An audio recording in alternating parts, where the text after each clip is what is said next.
kolektīvs no Skrundas vidusskolas, dziedātāji no abām Rudbāžu un Jaunmuižu pamatskolas, dramatiskā pulciņa dalībnieki no Nīkrāces.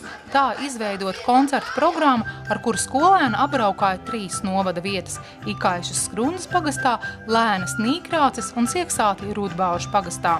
Jājam, mēs ar sirku, ja tas kritis ņems un citu. Jājam, mēs ar sirku, ja tas kritis ņems un citu.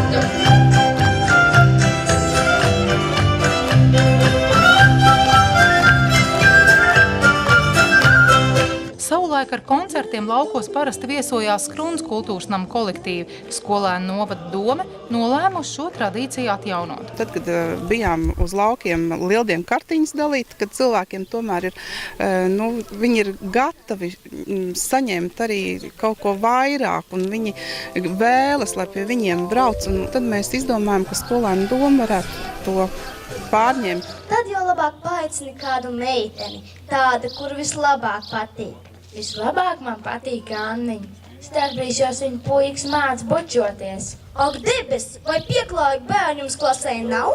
Cilvēki bija patiesi iepriecināti ar koncertu. Neviens vien malā bija atlicis dārza darbus, lai paklausītos jauniešos. Tā piemēram, Lēnu centrā koncerts notika turpat Pļaviņā pie daudz dzīvokļu mājām. Tas ir ļoti labi, ka atbrauc, jo mēs jau te dzīvojam, ne jau kaut kur mēs tā pārāk aizbraucam, un te jau pārsvarā ir veci cilvēki un tā. Bērniem jau, kā pateicām, ka būs koncerts, te jau bērniem vislielākais prieks. Iesim. Neaizmirst vecus cilvēkus, invalīdus. Te pārsvarā mēs tādi tikai esam.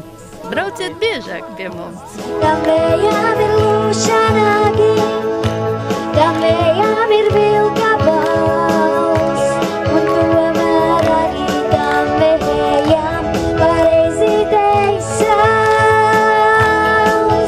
Tas ir ļoti labs darbs, tāpēc, ka mēs, piemēram, tiem cilvēkiem, kuri nevar aizbraukt, mēs viņiem to darbu sniedzam par brīvu, lai viņi priecējam viņus visus. Koncertus organizēja novada skolēnu doma sadarbībā ar Skrundas kultūras namu. Skolēni aicinājumam atsaukušies labprāt. Citi bija ļoti apmierināti, priecājās par to, kad ir iespēja padejot un parādīt to, ka mēs to varam, bet liela daļa bija jau ieplānojuši savus brīvdienas savādāk, tādēļ arī mums trūk daži cilvēki dejās. Es domāju, ka tas ir izdevies pasākums tādēļ, kad vecajiem cilvēkiem prieks par to, ka mēs atbraucam. Mēs visur tiekam sagaidīt ar smaidu un pavadīt ar pīrāgiem un cepumiem. Ja?